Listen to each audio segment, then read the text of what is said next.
Ford Motor Company seeks out the latest technology to stay on the vanguard of automotive manufacturing.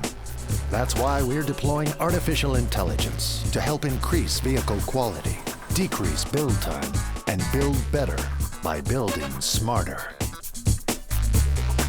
These are the Ford AI agents.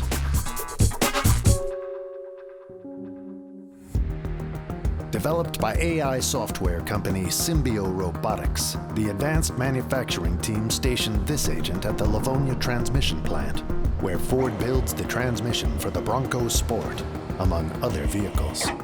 This brand new technology helps a robot learn how to install heavy and complex torque converters, learning from each previous experience and adapting, so it can continuously increase efficiency.